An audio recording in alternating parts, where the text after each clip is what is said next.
Is Alzheimer's one disease, or are there different types? We asked Alzheimer's luminary Dr. Dale Bredesen on the Functional Forum.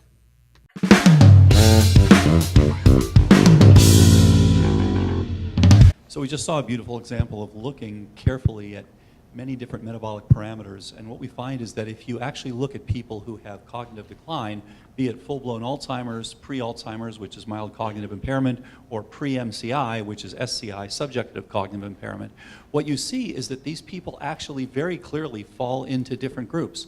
And so we published this a few months ago and called this type 1, type 2, type 3, and then now there's all of type 4 and 5.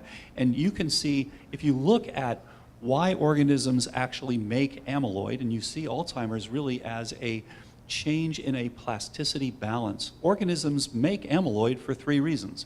They make it because there is ongoing inflammation or infection, and of course amyloid is quite a good antimicrobial and an endogenous antibiofilm that binds metals and kills microbes. They also make it because of trophic factor withdrawal. So if you withdraw NGF or BDNF or estradiol, on and on and on, many supportive factors, the response is a downsizing that is led by the production of amyloid.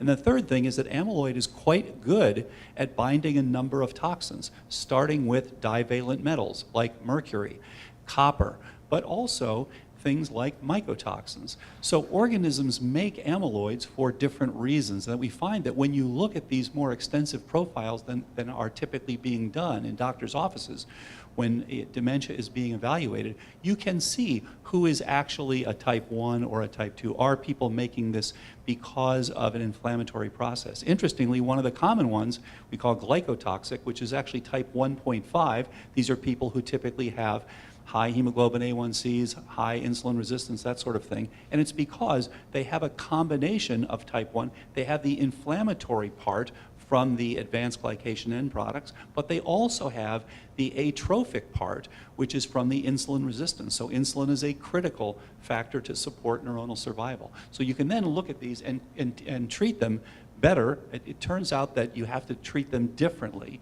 And specifically, type 3 is very different than the others because these people typically do have exposure to things like mycotoxins, high mercury, things like that, and you need to get at that instead of just giving them a drug for Alzheimer's disease. That's super interesting. Thanks so much for watching, and for more great clips like this, please subscribe to our YouTube channel. I've created a special free video just for you called Harnessing the Power of Community in Your Practice, and it'll give you a clinical model, practical tools that double as marketing, and strategies to develop a community of your peers. All you have to do is click on the link below.